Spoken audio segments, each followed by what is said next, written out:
Hope you all are enjoying and studying and safe at your home।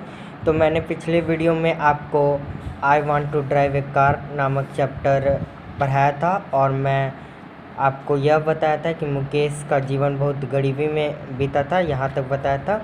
चलिए आज उसके आगे आपको पढ़ाया जाए इस वीडियो में, ठीक है। Their house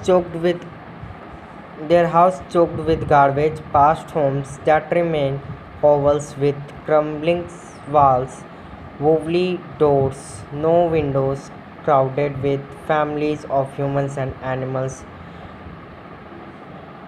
coexisting in a primeval state।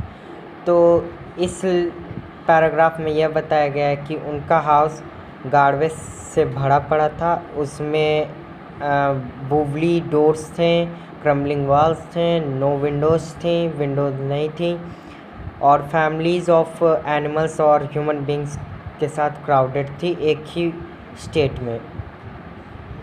But they are able to have a house, लेकिन उनके पास एक घर था। They have many people are unable to do, और कुछ लोग ये भी नहीं कर पाते हैं, एक घर भी कुछ लोगों के पास नहीं हो पाता था उस time. There lives a lady, 2 brothers, a old woman and an old man who have lost his eyes due to working in Bengal factory।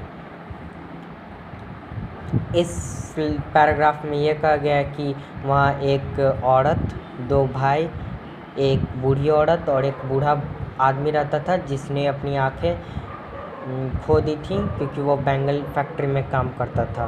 The young lady is the wife of Mukesh Elder brother and she was cooking food for all, covering her face with her sari. इस paragraph में यह बताया गया है कि वहाँ जो young lady थी वह मुकेश के एल्डर ब्रदर की पत्नी थी और वह सभी लोगों के लिए खाना बना रही थी और अपने फेस को साड़ी से कवर की हुई थी क्योंकि बहुत ही धुआं हो रहा था, क्योंकि वो चूल्हा मिट्टी का था, जैसे गांव में नहीं होता वैसा ही। It was their karma, bangle is think as a symbol of marriage and suhag. इस लाइन में यह कहा गया कि जो ओल्ड वुमेन थी वो यह कहती है कि यह उनका कर्मा है और बैंगल सुहाग का निशानी उस टाइम और अभी भी माना जाता है, सिंबल ऑफ सुहाग एंड मैरिजेस।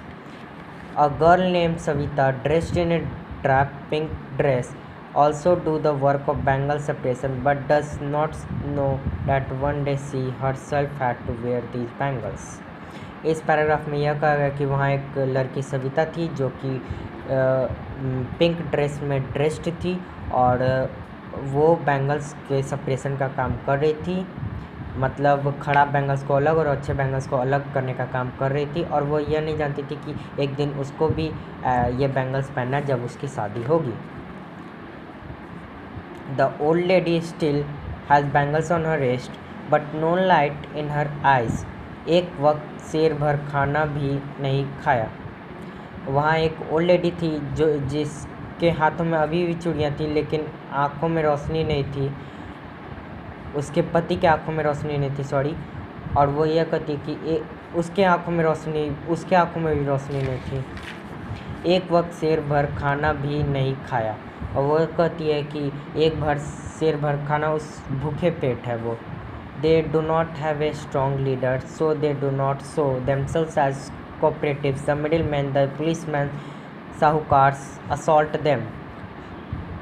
तो इस पैराग्राफ में यह कहा गया कि वो लोग उनके पास एक लीडर नहीं है, स्ट्रॉन्ग लीडर, सो वो कोऑपरेटिव में अपने आप को एसोसिएट नहीं कर पाते हैं क्योंकि मिडिलमैन, पुलिसमैन, साहूकार उनको हरास करते हैं, उनको पीटते हैं। The narrator asks Mukesh why he not become a pilot, then he replies that very few aeroplanes flew over his village but he only wants to drive the car which runs on the street of his village. तो इस paragraph में narrator यह कहना चाहती हैं कि वो मुकेश से पूछती है कि तुम पायलट क्यों नहीं बनते, तो मुकेश जवाब में यह बोलता है कि कुछ ही एरोप्लेन्स हमारे विलेज के ऊपर से उड़ती है लेकिन बहुत सारी गाड़ियाँ हमारे इस विलेज की स्ट्रीट से गुजरती हैं और मैं उसे ही ड्राइव करना चाहूँगा। तो इसी के साथ ये पोएम ख़त्म होता है। Don't forget to subscribe my channel, like my videos and hit the bell icon. Thank you.